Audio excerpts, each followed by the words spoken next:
Hey guys, this is Minhyux and welcome to this video. This is my first video, so if you enjoy please like it and subscribe LMAO. Now to the video. Number 1, it isn't that easy to become a Koreaboo. Now this is something I always think about. It's so fucking easy to find someone on Twitter hating on another person, sometimes even from the same fandom, because they really like Korea or some shit. I mean, the best example I can give here is Eddie from Under 19. He ain't Korean, or Asian at all, but he had enough talent to get in the show. He shouldn't be discredited for it or anything. And there was this video of him speaking Korean to the public because, again, he's in Korea, with Koreans. What did you expect? I immediately found hate comments of people calling him a fucking Koreaboo. What the fuck? Speaking Korean if you're not Korean ain't a problem at all. Did people expect him to be full-ass fluent in a language so different from his native one too? LMAO, some people are just toxic as hell to be honest. Number 2, overbiasing is a problem.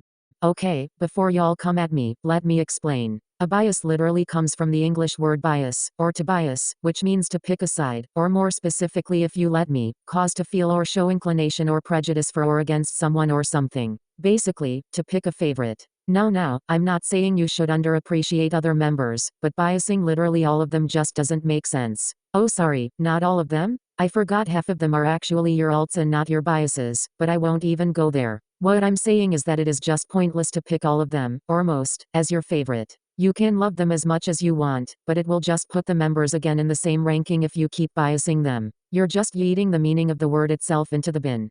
Number 3, cute concept groups should receive as much respect as any other type of concept groups.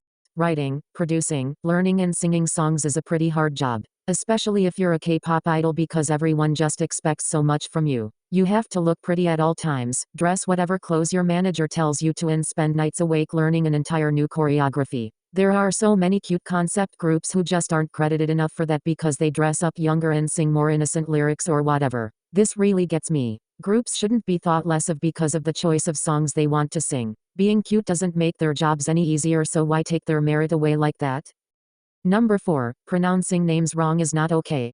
This one is pretty simple. It's okay to pronounce names a different way when you do not know the correct pronunciation, but if you're doing it just because it's easier to say than the correct way, you're just being a bitch. My friend and I kind of have this game where we pronounced our names stupidly wrong for fun. Of course it is funny for us, because it's a joke, but I just can't imagine someone fucking my name up the way my friend does unironically, knowing it is wrong. I believe the same goes for idols, since K-pop is now such an international thing. Obviously it's okay to mess up in the beginning, but if you ignore the correct way to say their names knowing you're wrong, then that's just rude. A common one is 호석, Now please don't at me with shit like Hosuk, Hosiak or whatever. Watch this short clip for a second. 정호석, See, simple as fuck. No, I'm not fluent in Korean or some shit, but honestly you don't have to be to know these. Just be respectful. I usually do some research on this because I hate getting idols' names wrong. It's so primitive and embarrassing to be honest. I could give so much more examples, but I would deadass be here forever, so, if you have a doubt, Google it. It is that easy.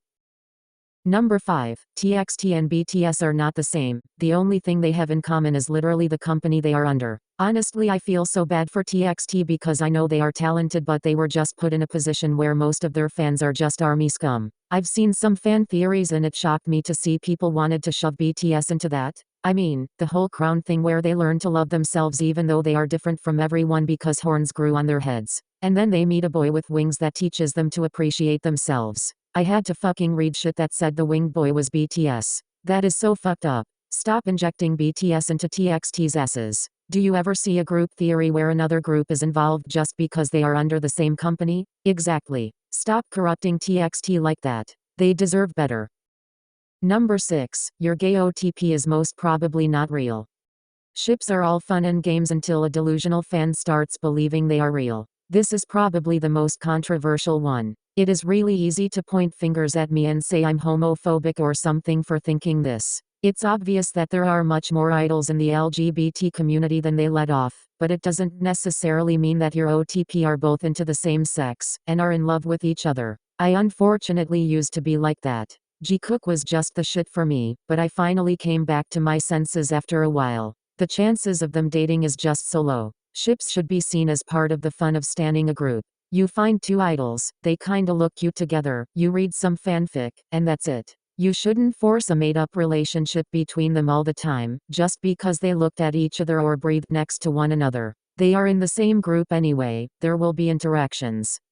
Number 7. Idols with a problematic history aren't necessarily problematic idols. I had to think real good before I considered putting this in. Basically, I just wanted to say that it isn't just because some idol did some fucked up shit in the past, that they didn't change. I see certain people judging idols for something they did 5 years ago. I did some stupid shit 5 years ago, you did some stupid shit 5 years ago too, but you probably wouldn't do it again. What makes you think they would? Especially if they did apologize. This applies to Pretty Boo and any celebrity in general, by the way. Kisses. Number 8. People who say they don't like K-pop and never heard it are somewhat xenophobic. I am not generalizing here, but I do know people who say they don't like K-pop and still respect it, but actually don't. Not sure if they are trying to be woke or avoiding being attacked, but how can you hate something so passionately if you don't know shit about it? You are not obliged to like it, at all, but it will deadass only cost about 3 minutes of your life to hear one song, and judge it legitimately. Or even just consider what you are talking about before you say something racist, and proving yourself as a hypocrite. This was it. Controversial for a first video, I know, but I hope you liked it. Please remember not to let other opinions influence strongly on your own, and respect everyone's thoughts. Thanks for watching. 나, 나, 나, 나, 나, 나, 하얀 입술에 피어나는